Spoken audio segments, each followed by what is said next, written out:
Well, g'day, folks. How you going for a Sunday night? G'day, Lefty. Nice to see you in, mate. You're about the only one out on a Sunday night. I'm not surprised. This one's not going to go too long, folks. We were going to do a QSI update tonight, Vince and I, but I've discovered a little bit more information has come forward to me this afternoon, which I didn't really get until after we got back into Brisbane. And I've only just started looking into it, and it does require a bit further investigation, and it does impact on what we were going to say to this evening.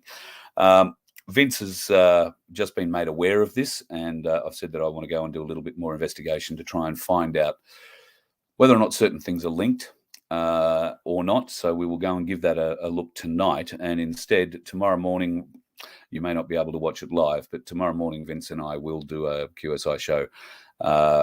The plan at this stage is to do it at 8 o'clock tomorrow morning. I've got a fairly big day on tomorrow. I've got to go and shoot some stuff down on the Gold Coast, so we will get that happening at 8 o'clock in the morning. It's important that we get this right. I'm very motivated to make sure we get to the truth of things in all of this, and for that reason, I'm being relatively careful in what I say and how I say it, because I do not want to either hang some people out to dry when they have no right to be hung out to dry. I have no desire to point fingers or make accusations or carry on. There is a lot in what we are looking at here at the moment, and I'll be very honest with you. It's beyond my comprehension in some ways, and thank God we've got Vince, is all I can say. Vince knows this stuff really well, and he's very good at finding out further information from what is available, and he has been doing that. In fact, he has put a huge amount into it. And if you are at all interested in QSI, if you are interested in crypto, then this will be one for you to watch.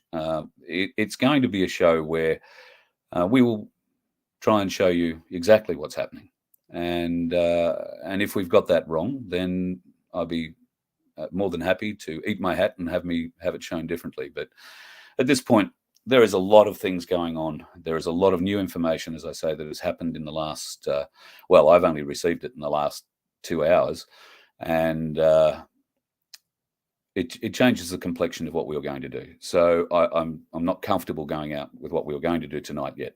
So a bit more investigation tonight. I had hoped I might fall into bed and have a good sleep after a big weekend in Rockhampton, but it doesn't look like that's going to be the case. We'll get out and do a bit more.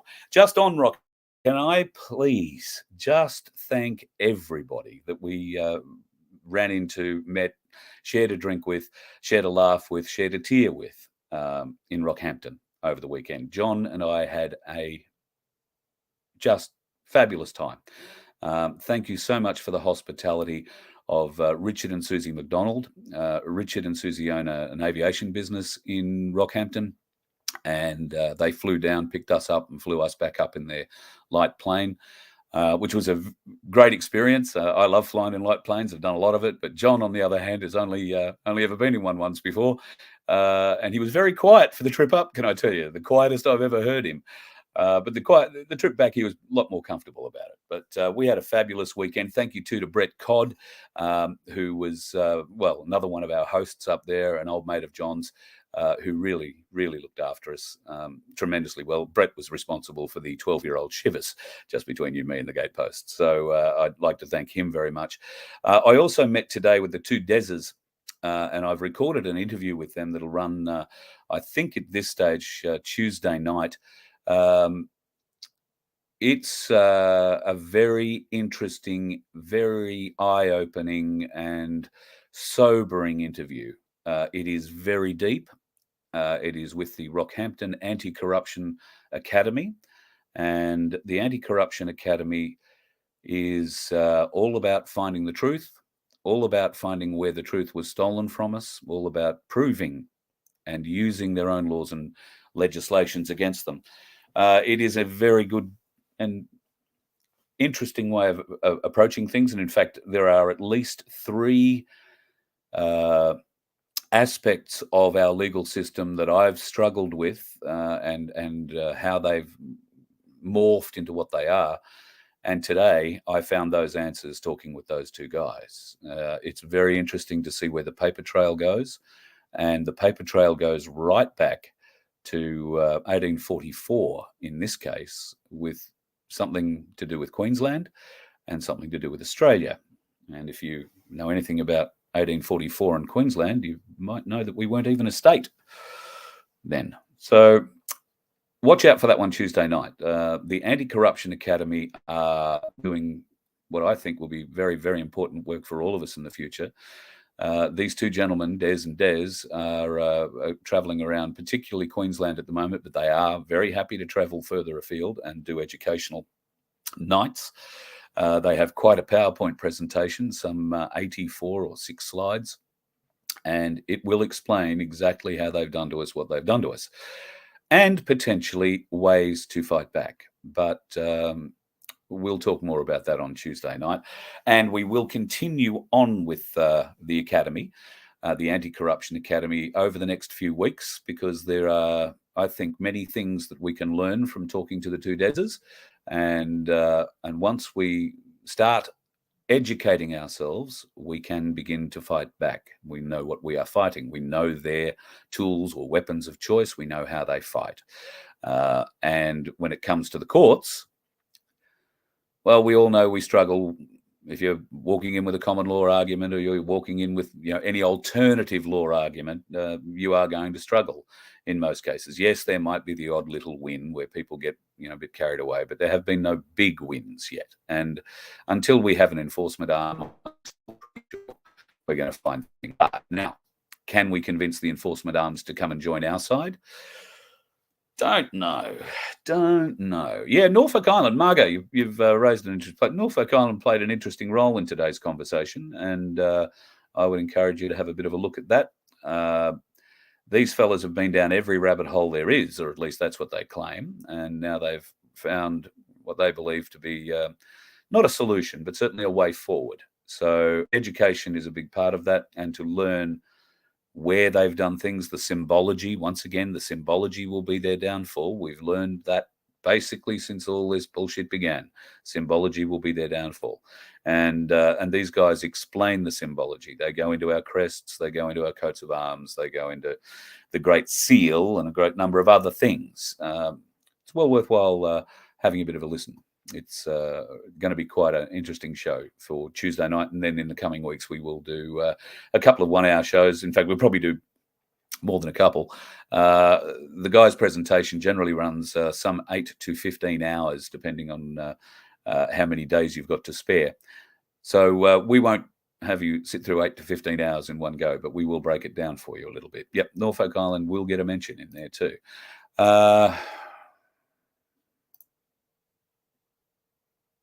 Marnie. I don't know. Simple as that. I don't know.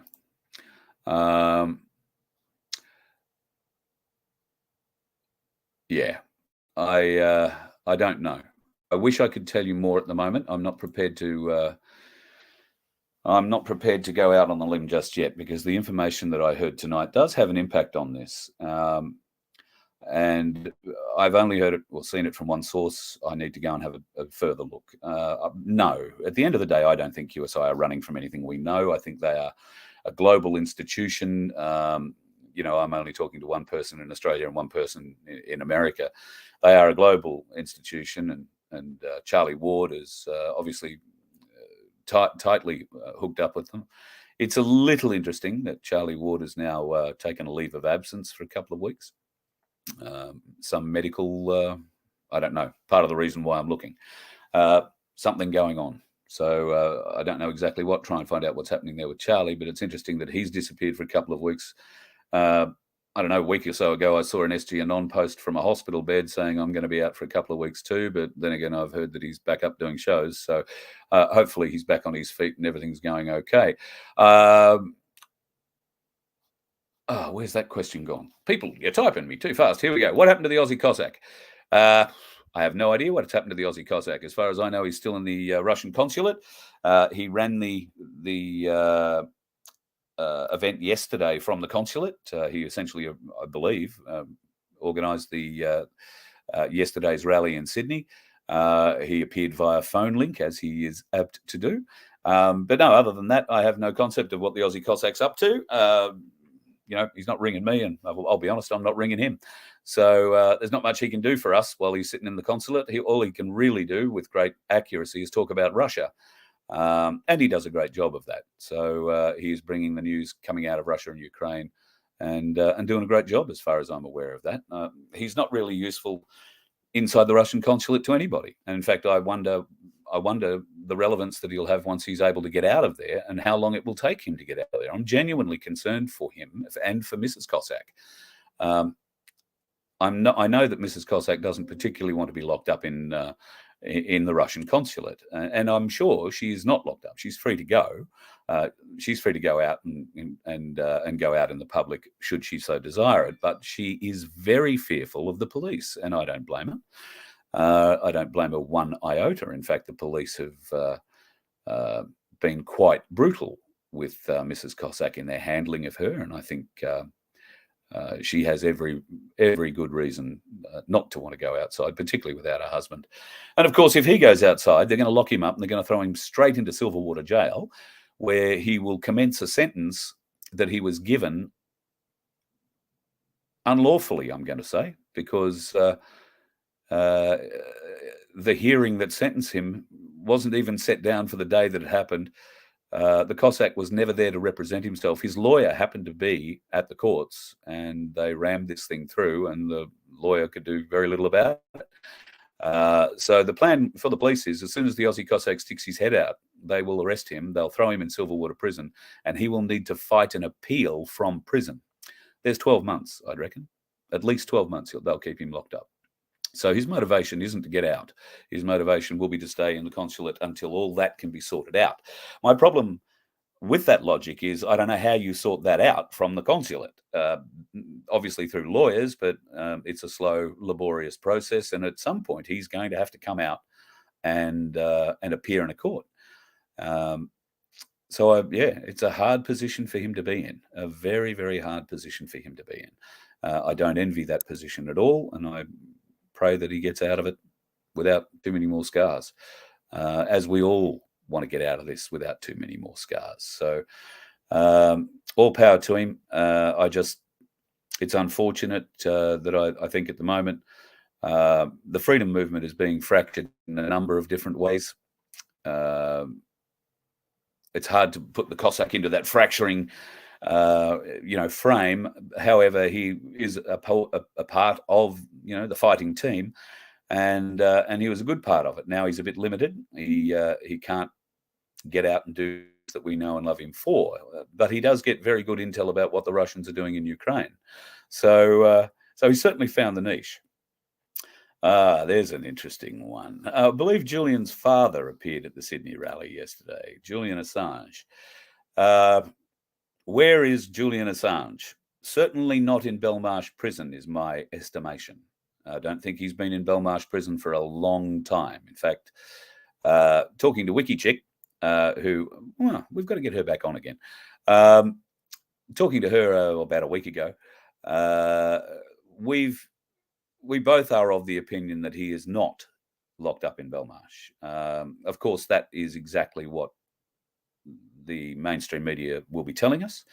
And of course, the British government will be telling us that. And I dare say the American government at this stage will be telling us that. But there is a lot of evidence. And some of that is not, if you like, face-to-face evidence, but it's more writing evidence. Julian Assange writes in a certain way, a certain style. And if you've followed Julian Assange's work, you will be able to recognize that style. I would just say, have a look at WikiLeaks. Have a look at some of the reports coming out of WikiLeaks. Go back and check the writing styles and verify them against things you know Assange put together. So no, I think Assange is not locked up in prison. He may well be locked up somewhere, but in a secure, obviously that we can't know that he's out. But I don't believe he's in Belmarsh. I don't believe he's locked up. I believe he's in protection. And I have no proof to tell you that. Nothing I can show you. So it's just, looking at all the evidence that I've seen, I tend to believe that he is not in Belmarsh. I know he's not walking around freely. He will be in some form of protection. He could be in disguise. He could be God knows what, but I do not think he is still locked up. Yes, Josie, I'm with you. Assange is a true hero, and I'm not even sure that you and I are going to live long enough to really know just what size and scope of a hero he is. I don't know that a lot of what he has done will be allowed to come out in our lifetimes. God, I hope. God, I hope so. But I have a sneaking suspicion that we're going to have to wait very much. Wolfgang, yes, we are coming to the mountains. In fact, I've got to talk to Michelle Palmer and head off to my place in Katoomba. We are going to be coming down. I don't know why we always manage to come down in mid-bloody winter. Very difficult midwinter, but yes, we will be down. July, and this stage of the game, it looks like there are a few things happening in June, which might mean we come down a little bit earlier. I have some personal things to attend to in June with my daughter and a court case. So I've got to hang pretty close to Brisbane in case I need to testify in said court case. And I'll be here to support my daughter through that as well as we try to...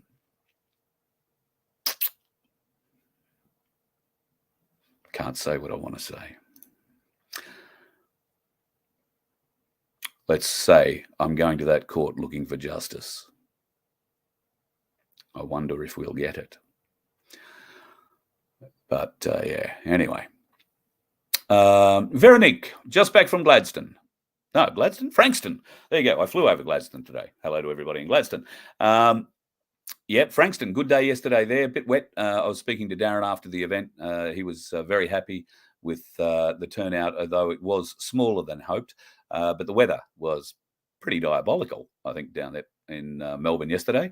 So I think they did pretty well to get a couple of hundred there. And there were other events around Melbourne as well. I'm not sure exactly how well those were attended, but I know the Frankston one did go off. One of the most interesting things that Darren had to report after that meeting was the local police who turned up. There were about 10. And he spoke to all of them individually, and they were all very polite, very nice, very much interested in what was being said. Something that was done, I think, in Frankston. It was also done in a couple of other places I saw through Facebook chats today, where police officers turned up at the event, the We Are Ready events yesterday around the country, and were taken to the Forests of the Fallen, where police officers are named. This was a very sobering moment for a number of police officers. In fact, one of the events had 5 local police who were registered in the Forest of the Fallen. And the police who attended that rally were taken to that site and shown those, and they were very respectful. A number of them have expressed a great desire to learn more about the movement. Now, they could be just trying to infiltrate, but we are not a movement that's afraid of infiltrators. They tend to expose themselves very quickly, and they tend to leave the organizations without being asked because they know we're onto them. So good luck to anybody who tries to come in like that. You will expose yourself because the people in the My Place network particularly are very switched on and very aware of people coming in and trying to break down what is being built up. And you will never do it. You will never do it. The spirit of My Place is everywhere in this country. I am so pleased. Yesterday in Rockhampton, not only was there the mention of the new Rockhampton My Place, but can I tell you, Mel and the gang from the Yeppoon My Place came over. They looked absolutely brilliant in their shirts. Now, that's 2 My Places within about 30 or 40 kilometres of each other. These are going to become dynamo places in central Queensland. Gladstone is now starting up their My Place. I met James, I want to say his name was, yesterday, and we'll come to Gladstone when John and I make our way north in the great bus trip of 2023. It's going to be a trip where we will call in everywhere, and we'll drop into every My Place in Queensland if that's what it takes. And if you want to have one in your town, let us know. We'll line up. Now, John and I need to go and take this little bus for a bit of a drive first, just to see whether or not it's going to handle a 4,000 kilometre return trip to far north Queensland and back. So we'll probably wind up doing that in the next few weeks and go for a weekend somewhere just to make sure that it works. After that, we will do a run up north and back over 2 weeks, and then we will head south into Katoomba, and then for South Australia and Victoria along the way. So I'm going to have a bit of a chat with Michelle Palmer. There might be an opportunity to do a couple of things at her place, my place rather, which is her place, and we might start putting up something that I've been very keen to have on the Voice of Freedom for a long time, and that's young Australian talent, singer-songwriters, musicians, people who are creating stuff and are shunning the music business. Particularly, they don't want to get into the big contracts. They don't want to have to sell their soul to sell a record. So I'm very keen to give those sorts of people a hand up. And in fact, I met one of them yesterday, Richard and Susie, the family that owned the plane that flew us up there today and back today, have a daughter in Sydney who's a singer. In fact, 2 daughters in Sydney who are singers, and one's in a band. We'll see whether or not we can't get them out to come and have a bit of a go on the open mic one night too. So yeah, it's going to be a great event when we get down to my place. I've only been promising for 12 months now. Sorry, Shell. But yeah, we'll be down there in July, and it'll be a cold night, but it's a very warm place up there in Katoomba. She's got an open fire and a very intimate little atmosphere where I would say probably one of the most intimate my places in the country. And I'm really looking forward to going and being part of that. I'll just have a scan down, see if there's much else here on a Sunday night. I don't want to hold you up too long on a Sunday night. Freezing already in your part of the world, Sandy. That's not good. Well, I've got new. You could go out and cuddle a donkey. They'd be warm. Okay, bit big. But listen, you could cuddle up to Baz. He's a bit bigger than a donkey. Just saying. All right. Let me have a look here. Did I hear Matthew's speech about the weather modification happening on the Gold Coast?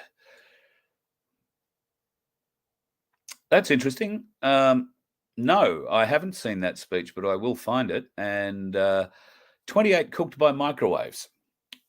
So I was given another report that I had a little quick look through this morning. In fact, there is a number of links in there to follow that are very enlightening. They are patent links to patents that are designed to fuck with our heads, is all I can say. They have the patents for both electromagnetic and audio devices that, as we all know, they've used the acoustic devices on us in Canberra. That also played into a microwave usage as well. Well, now we know who the patents for those sorts of devices came from. US universities, one doctor in particular. There is a lot of mind control or brain manipulation patents that we have had hidden from us, folks. A lot of them. I will bring those to you later this week. Just show you where you can find them and go through them yourself. Patent reading is pretty dry stuff, but very enlightening when you get to the summaries of what's doing what and where. Very enlightening. So the secret technologies that have been hidden from us through the US Patent Office are significant.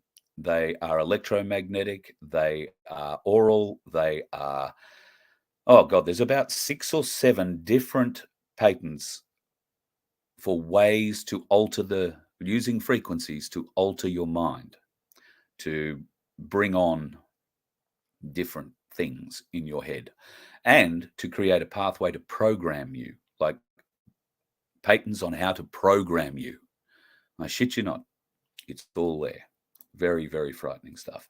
Sunflower, you wonderful lady, thank you so much for your donation. Don't know what we'd do without you. Your hat will be with you this week, I promise. And Blue Balls, well, thank you very much too. I hope you get some relief. The $50 could have gone a long way your way, maybe. I don't know. That's a bit rude. Sorry about that. Let's have a bit of a look down here. Bloody cold in Canberra, says Tanya. Low of -2. Yes, I heard Canberra had a great turnout for the Forest of the Fallen. I'm not sure that the Galactic Larrikins got out to it because it was fairly cold in Canberra yesterday morning too, and I think they worked the night before, so there might have been a bit of sleeping in involved. But or maybe not. I could be saying horrible things about them, and I don't mean that. So yeah, bloody cold in Canberra. Isn't that to be expected? It's bloody cold in Queensland, can I tell you? Even in Rockhampton. I took up the Cali jacket because it's the best wind cheater I own. It's about this thick and very, very warm. I needed it in Rockhampton. Unbelievable. Couldn't believe it. And I took up 2 pairs of shorts and never got into a pair of them once. So, yeah, it is a little bit chilly. The days are beautiful up there, though. 27 degrees, just not a cloud in the sky. Stunning, stunning, stunning. Queensland in winter. Where else would you want to be, folks? I ask you. Oh, well, we're going to be in Katoomba, and Victoria, and South Australia in winter. But I know the love of you folks keeps us warm, because we walk into your groups and it is just warmth, love and warmth. And I can't thank you enough for giving that to us. It's changing our life, changed my life. The last 3 years has just been such a change in my life. And it's because of you folks, not because I've done anything. It's because you, my interactions with you. And I love meeting you. I'll sit down and talk to you until we can't talk anymore. So never be shy about coming up. There were a few people who said yesterday, "Oh, I'm a bit worried about coming up and saying it." No, never be shy about coming up and saying hello. There are no airs and graces on this little black duck. You can come and say good day, slap me on the back, carry on. We're all in this fight together. We are brothers and sisters in arms, and I'm proud to be shoulder to shoulder with you. Let's keep it going. There are good things coming. And there's a lot of shit coming. A lot of shit. So we're going to need each other. Just remember that. Okay? We're going to need each other. And that's where my place is so important. Get into a my place, because once you are in a my place, you have a group around you that will keep you, protect you, support you, educate you, feed you.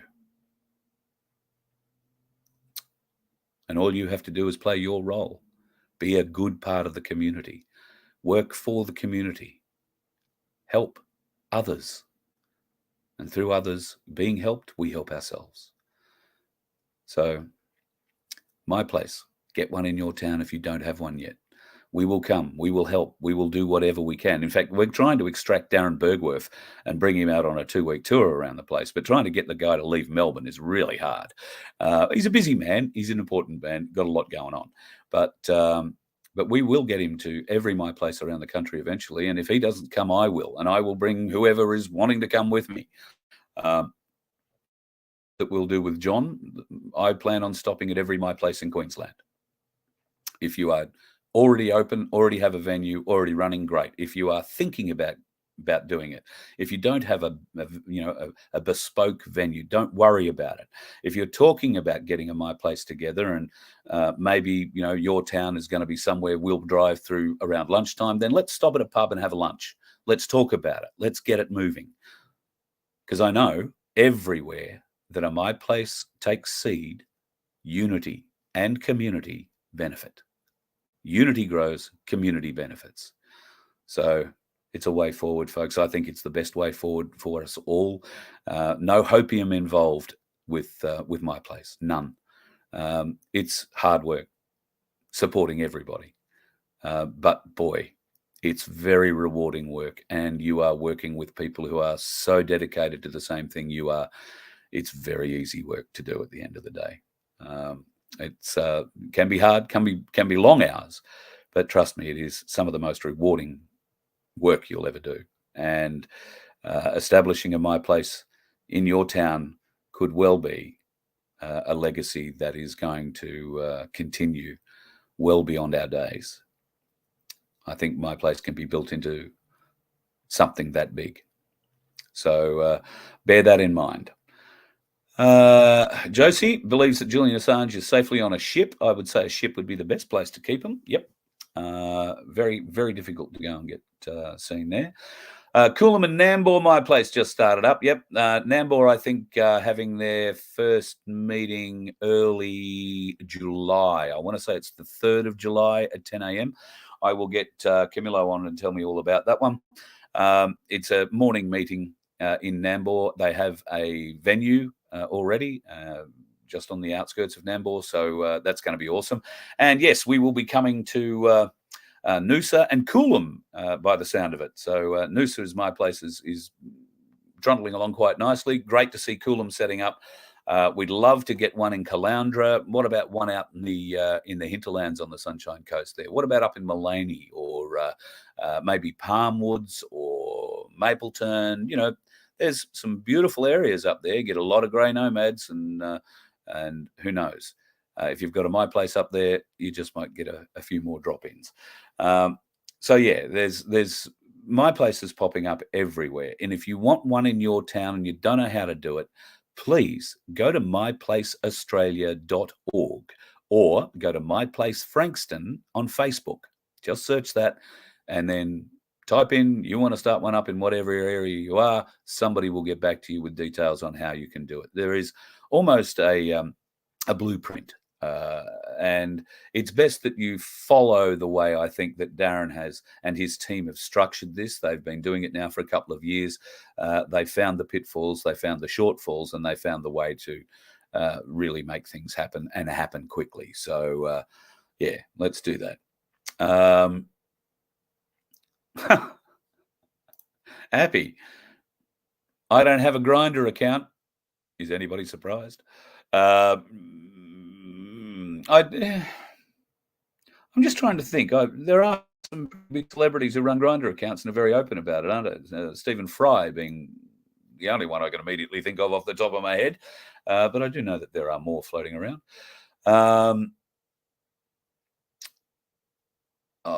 Any more questions? Sunflower, yes. Elsa, I couldn't agree more. Sunflower, you have no idea how often Sunflower's donations have been able to help Laura and I have dinner, just between you, me, and the Gatepost. So I'm touched, really touched. Thank you so much. And shut up, Carl, you're going to wind up bawling again. Assange is going to convict the very deep state Satanists on the planet. Yes, I think he was the one who has got all the information.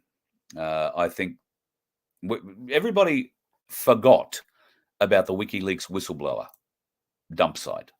Okay, everybody forgot about that when Assange was, thrown into or ran to the Ecuadorian embassy in London.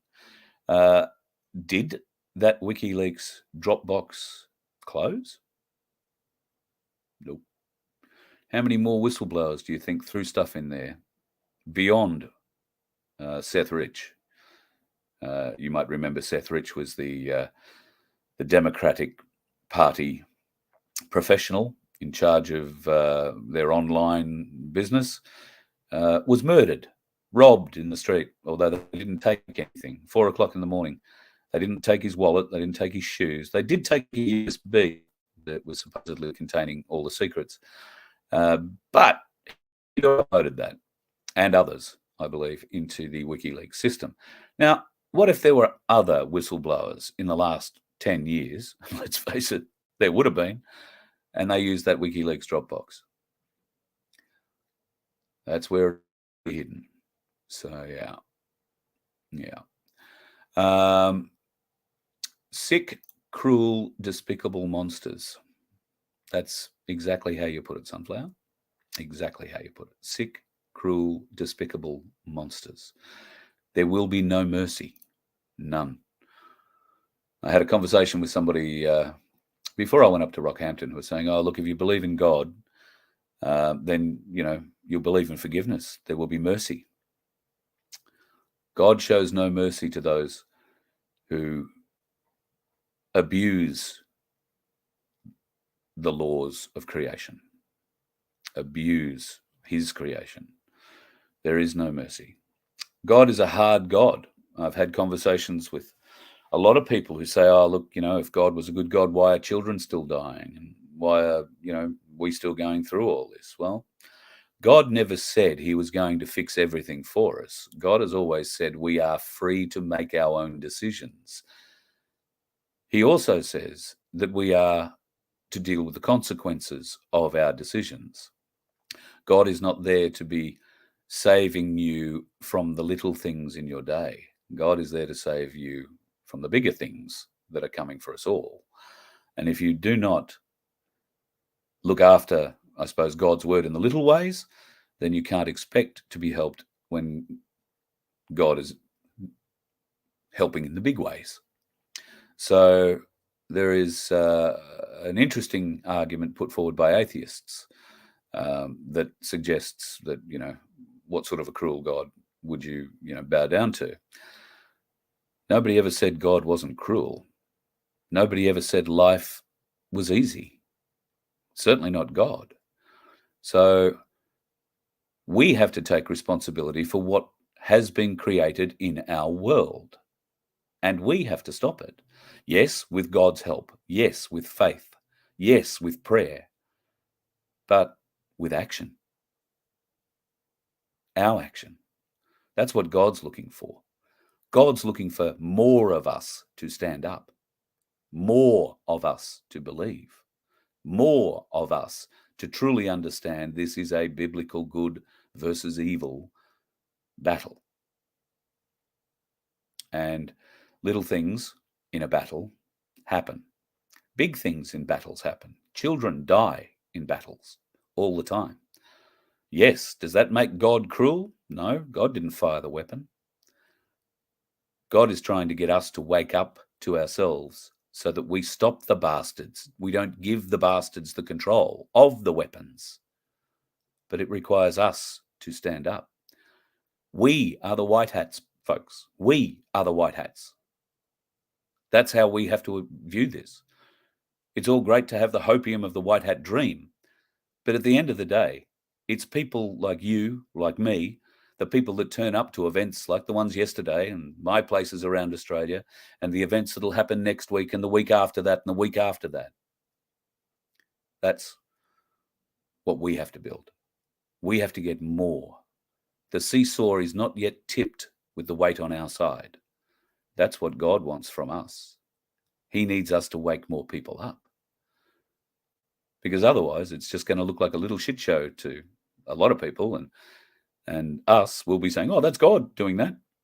And the rest of the world's going to go, is it? Well, no. The God I think that exists teaches, and sometimes those lessons are hard. If you don't learn those lessons, you are doomed to repeat them. God doesn't want to punish you like that. He's trying to teach us. And if we don't learn the lesson, he will try and teach us again.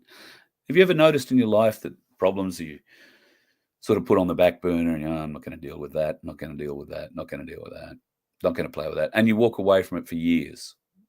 And then one day something unexpected happens and this whole thing comes back and bites you on the ass again. It rears its ugly head. And instead of it being, $1,500 fine or whatever, all of a sudden it's a $10,000 fine or loadings on for not paying fines or whatever the hell they do. You've still got to deal with it. No point in ignoring it. No point in putting your head in the sand, because when you've got the head in the sand, your ass is up in the air and you know damn well what they're going to do with your ass while it's in the air. So let's try not to go down that path. Let's get more unity. Let's build our community. And let's get more people on our side of the seesaw. We need more weight on our side of the seesaw. And then God might show just how powerful he is. Fingers crossed. Yes, please God, the military are going to come in and give us an enforcement arm. Yes, please God, the military are going to come in and give us a judicial system that is not corrupt, is not based on maritime law, is not based on other fanciful bullshit. And the only way that that can happen is military law. Briefly, but very hard. The other thing about military law is you think the laws currently are difficult. Military law is much harder, much shorter trials, much more severe sentences, right? And that's what it's going to take. So, are there signs of Australian military standing up for us? No. Not openly, no. Yes, we are seeing a lot of aircraft flying around. Yes, we are seeing a lot of troop movements all around the world. Yes, we are seeing a lot of bullshit between America and the other participants in the AUKUS agreement. Yes, we're seeing some saber rattling. I hear that Joe Biden has now decided he's going to ask the US Congress to make Australia a defense priority state. So essentially that means that we will be able to build US weapons here and or weapons technologies here and sell them around the world. Not just for ourselves, we are going to become a weapons producer with the full blessing of the United States Congress, because you cannot become a global weapons producer without it. You're not allowed just to go and make guns and sell them. So that's going to be a little bit interesting in the coming days, weeks, and months. I'm sure nothing moves fast in politics, but that's one that's going to be worth watching. Yeah, MK Ultra, Alan, you're right. MK Ultra. Well, they're going to try and get the chips in you. In fact, in Victoria at the moment, they're running a campaign. I've got the ad somewhere. I haven't got it in the system here, but I'll pull it and play it in a couple of days. They're running an ad at the moment where some, young 20-something Asian girl is spruiking the benefits of having a chip put in here in the back of your hand, in this little fatty part here. It's so good. You just wave and it beeps and you go and you pay and it's just the benefits. Because carrying around a thin flat bit of plastic, is such a terrible weight of burden. But yeah, no, that's the big push. Come and go and get your chip. Come and get your chip. It'll be easy. And you know what? The kids will go and do it. Unless you stop them, your kids will go and do it. Because it's the new technology. We are the best adopters of new technology in the world, the fastest uptake in the world of new technology. And you can be damn sure that if the teachers in our schools are going to teach our kids about anal sex and how to suck a dick when they're 9 years of age, you can be damn sure they're going to say, you've got to get this chip put into your kids. It's going to be a great thing. Just imagine your future. Everything, all there, just be done. And then they'll come home and they'll want to go and get it chipped. And then the school will say, oh, that's all right. We're having a day. The doctors and the nurses are coming to the school. Everybody will get a chip that day. And you know what, folks? You don't have any rights. As soon as your kid goes into that school, they've got them. And there is legislation either in place or about to be put in place that says that the state can take your kids and make unilateral medical decisions for them while they're at school. You don't get a say. You won't even get a permission slip to sign. And the first thing you'll know about it, your kid will come home with a Band-Aid over their hand. So that's a conversation you're going to want to have with your teachers on parent-teacher night. That's a conversation you're going to want to go to the principal with. And if there is any kind of parents group in your school, I'd be going to that and standing up and asking for explanations. And what their intentions are. What is the intention of the Education Department? Interestingly, the WEF and the UN have just released a new educational directive for global education of children. And that is that they are going to start education of children on relationships and sexual relationships, partnerships, all that kind of thing, and sexual activity from preschool. Courses put in to teach littlies about hugging and kissing and how it's nice to have a friend like that and that it's okay if that friend is bigger and older than you.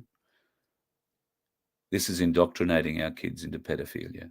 This is giving our kids to the pedophiles. And this is what the World Economic Forum and the UN are determining for our educators. And they'll get it. Because the softcocks in our education system are part of the WEF and part of the UN. They will gleefully embrace this. Some of those teachers, some of those principals, all of those educators that educating bureaucrats, let's say, in the education department, I'm going to make sure there's enough rope for every one of you. Every last fucking one of you.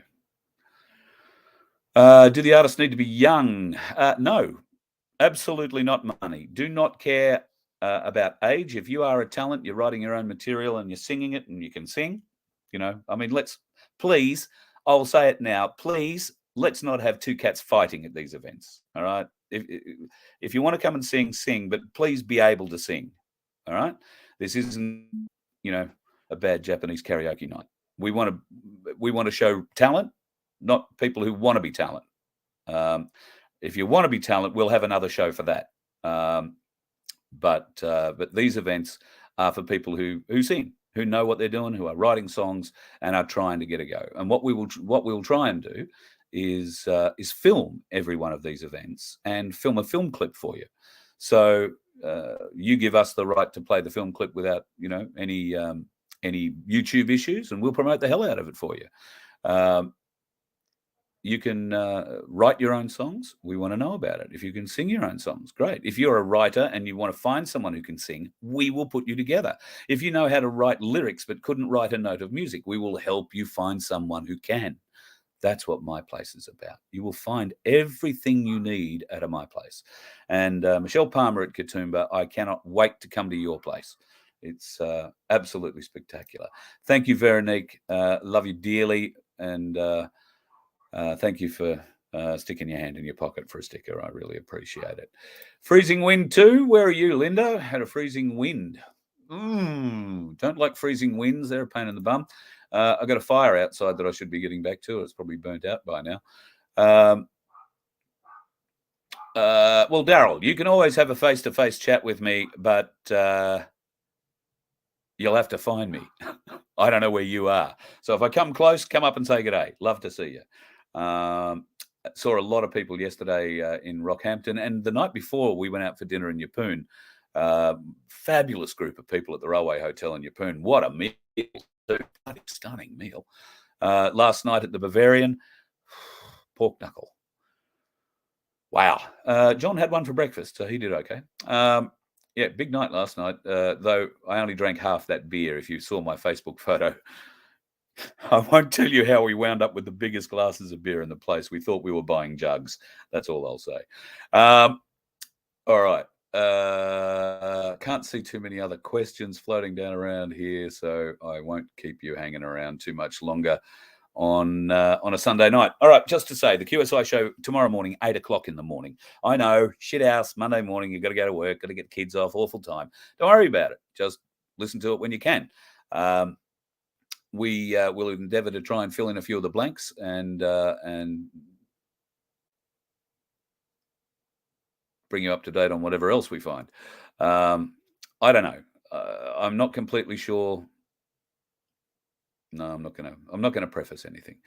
I think you're going to be pleasantly surprised or unpleasantly surprised, depending on your position, with what comes up in the QSI show tomorrow. And Vince has spent hours, days going into this. He has, in fact, I don't suppose I'm saying too much out of context if I was to say he has spent probably the better part of an entire week over the last 2 weeks looking into various different aspects of what we're going to discuss. He's had web pages open to show me for days that I haven't been able to get to.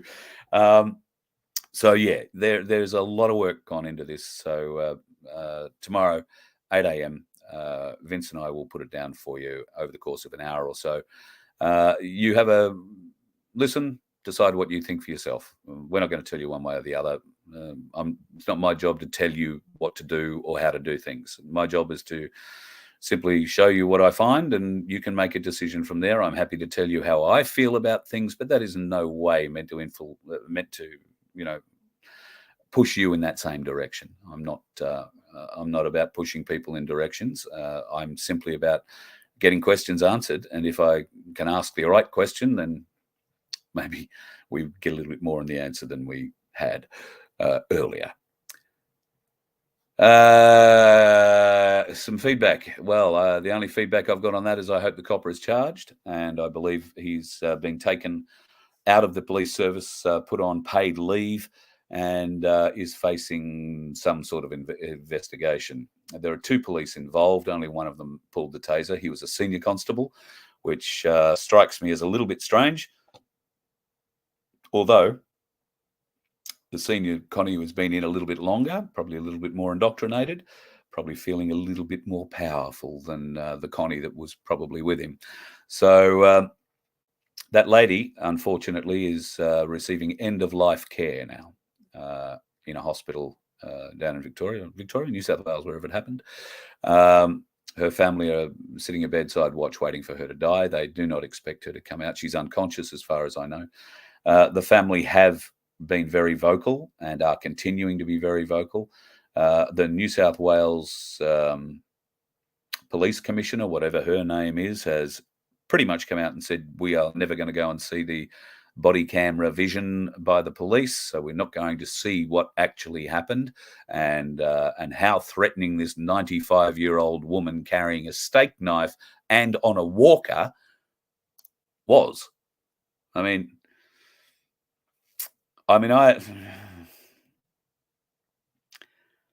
don't know how any person could justify using that level of force on a 95-year-old dementia patient who's on a walker and happens to be holding a steak knife.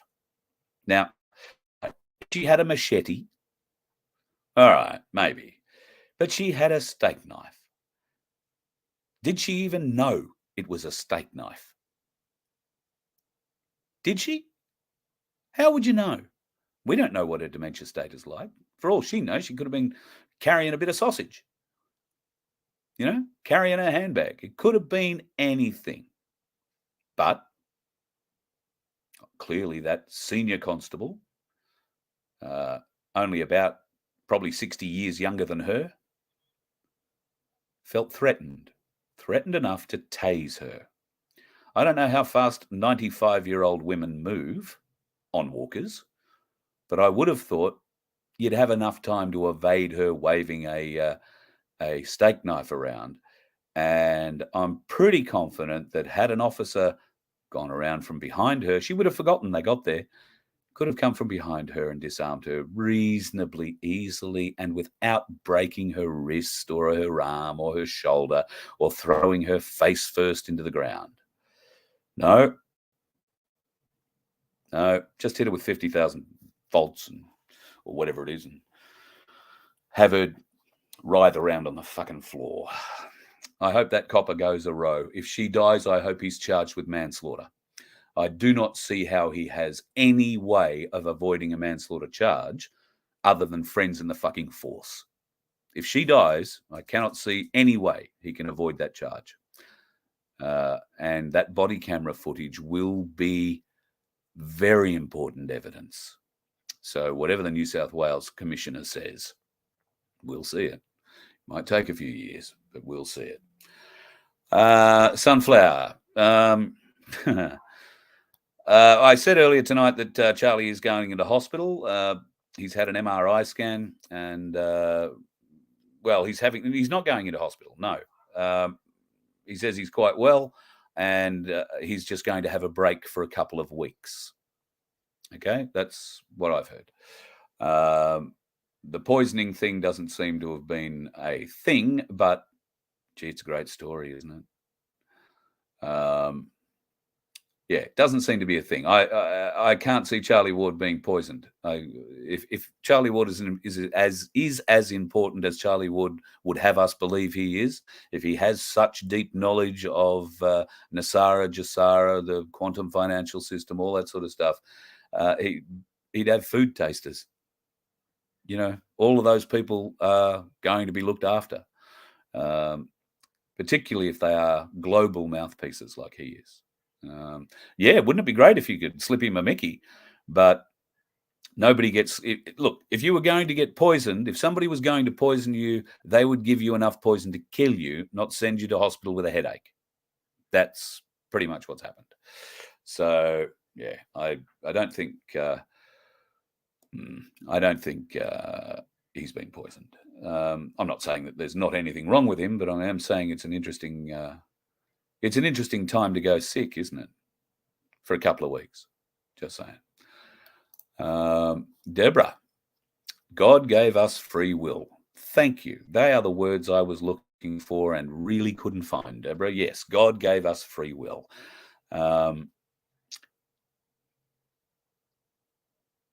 Yeah. The industrial complex has a lot to do with our current faith levels, I would agree. Camillo, can you just confirm for me, mate, that it's June the 3rd for the Nambour meeting? And if you want to put it up in the chat where the address is going to be, I think it was the 3rd. And if I don't have to be in court that day, I'll come up for that, Camillo. The flight app shows military aircraft flying between Melbourne, Sydney and Brisbane to Guam and back over the last few days. Interesting you bring this one up, Camillo. We've actually been tracking a number of Australian military jets that have been flying from different places in Australia, Sydney, Brisbane, Darwin, and going via Hawaii to Washington, D.C. Aircraft are on the ground maybe 12 hours before turning around and coming back the other way. Interestingly, there are also flights within hours of the Australian flight landing at Dulles in Washington, or Washington, D.C., I'll keep reminding myself, that an aircraft takes off and heads to Guantanamo. Interesting. Could they be shuttle flights? Could there be renditions happening in Australia as we speak? We hope. We really do hope. If so, who are they taking? And who are we watching? So I think I've seen a few people looking a little bit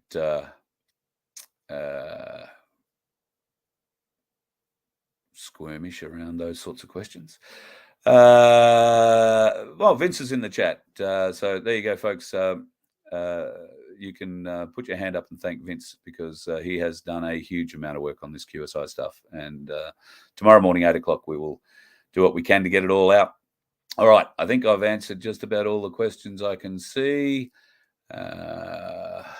Gilgandra. Mate, that's a part of the world I haven't been to in a while. Yeah, why not? Bit of a drive down the Newell. I'm up for that, or a drive back up the Newell.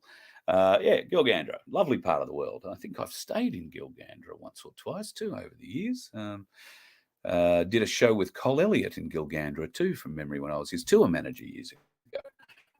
Yep, lovely part of the world. Also, Keefe, nice to see you in. Hi, Dave. Sheridan. Christoph, I didn't say hello to you earlier. Linda's in too. Can't see anybody else asking me any questions. Oh. Anyone interested to start at my place in Cambodia? I can tell you there is a lot of interest in starting my place outside Australia. I will put Cambodia forward. We would need a Cambodian contact, Char. Is that you? If so, send me an email, carl@vofhq.com, and I will make sure that the right people get it. Cooma. God, how bloody cold in Cooma. I went to Cooma once. They tried to employ me at the radio station, and the day I went to Cooma for the interview, it snowed, and I knew I wasn't taking a job at the radio station, regardless of what they were offering. But beautiful part of the world. Beautiful part of the world. Also, having a bit of a glance down. Hello, Michelle Bradley Smith. I waved at you when we flew over.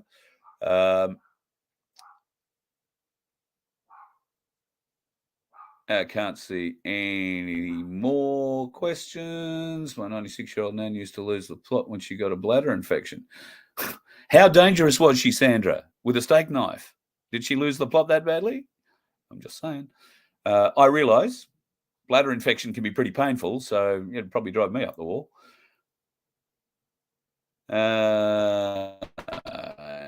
No, it doesn't look like there's too many more questions. Accessory to murder for the rest of them. Yeah, that's Freeze, I'm with you.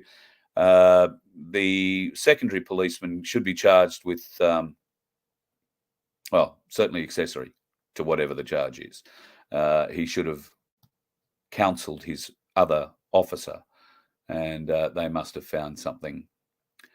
Or they should have found a different way. Even if that meant calling in another police car and 4 coppers coming at her.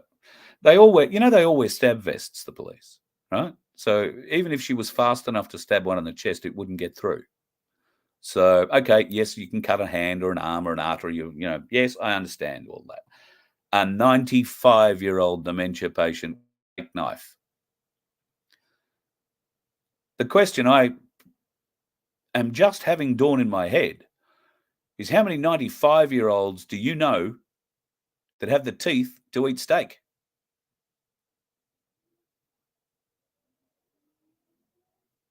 How many 95-year-olds with dementia would be cutting up their own steak to eat it?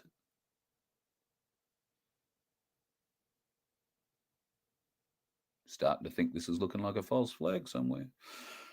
Not a false flag, because there's going to be a 95-year-old dead woman in the not too distant future because of it. But yeah, this is certainly looking like a very bad outcome for the police. And Pineapple, you're 100% right. The police are cowards. But we know the police are cowards. They think themselves very tough when they've got their guns and they've got their stab vests and they've got their batons and they've got their rubber bullets. They're very tough then. Very, very important. If you get approached by a police officer, ask them if they have a warrant card. A warrant card. If they don't have a warrant card, they could be in a bit of trouble. And that's one of the things that I was learning today through the Anti-Corruption Academy in Rockhampton. Stuff that we'll show you on Tuesday night in the interview that I recorded today. Yes, false flags do still kill people. You're right, Marnie. I just don't think a false flag is quite the right term for what they've done to this 95-year-old woman. Interestingly, I haven't seen, that's not to say that there haven't been, but I haven't seen any public commentary from the family. I have heard that the police are talking to the family and the commissioner has been to the bedside and all that sort of crap. But yeah, there's a lot of weird shit going in there. Camillo. Yeah, of course. So it's very hard for dementia patients, particularly if it's at an advanced level. They don't know what they're doing. They wouldn't know if it was a steak knife or a straw they were holding in their hand at the end of the day. And they're just as likely to try and drink through the steak knife as they are through the straw. So, yeah, I just think it's a classic overreaction, a true brutal show of force from an out-of-touch police force. Not just an out-of-touch copper. It's an out-of-touch police force. Have you watched how that New South Wales Police Commissioner is making excuses for her people? Bitch. Yeah. So let's see the bastards in jail. Let's see them on a charge, because that's what it needs to be. Right now, causing grievous bodily harm is probably where the charge should sit right now. But if that woman dies, or should I say when that woman dies, and then it will be dependent on what they find killed her. Oh, no, the dementia killed her. She was 95. It was old age. Oh, look, she only got a cold yesterday. She got COVID. It killed her. It'll be everything else but 50,000 watts of electricity being passed through her. It's filthy. And don't quote me on 50,000 volts or watts or whatever. I don't know what charge they have in there. It's enough to turn you into a flopping fish on the ground. And when you're 95-year-old, yeah, not good. Excessive force resulting in death. Yeah. If that's a charge. Got to remember, we just can't make up names for things like the police do. We've actually got to have a real charge, not one they decide they're going to make up on the day and hasn't been legislated by their government. So, yeah. All right, folks, going to love you and leave you for tonight. I've been going for an hour, and I said I was only going to come on for 10 minutes. So I'm sorry we couldn't do the QSI thing tonight. There is just a bit more information that I want to go and sort out and have something up my sleeve for tomorrow, because Vince is the man who knows everything. Tomorrow morning, 8 o'clock with Vince, and we will get into the QSI show and try and explain a little bit about what's going on. I did see a question there quickly. What's a warrant card? What a very good question, Paul. A warrant card is something every police officer must hold if he wants to call himself a police officer. However, maybe not in their corporate system. But if they were to arrest you and they weren't the owner of a warrant card, that's a serious offence. Just between you, me, and the gatepost. When you punch a cop, you go to jail, but when a cop kills a person, they get exonerated. Yep. That's pretty much how it works. Pretty much how it works. I've actually heard of coppers who have taken the bait, if you like, taken the uniform off and decided to come up to people and have fisticuffs intentions, and have been put on their ass. 2 days later, they're back in uniform knocking on the door with a warrant. That's the kind of weak pricks they are. Weak pricks. Anyway, folks, love you very much. Couldn't do this show without you. And the support that we get when we go to places like Rockhampton and, well, everywhere I go, we are overwhelmed with the love and the support, the encouragement that we get from everybody. So thank you so much again to everybody in Rockhampton and Yeppoon. The last couple of days have been absolutely magnificent. I haven't spent 2 nights in Rocky since about 1993, and we had a great night. We had 2 great nights, can I just say.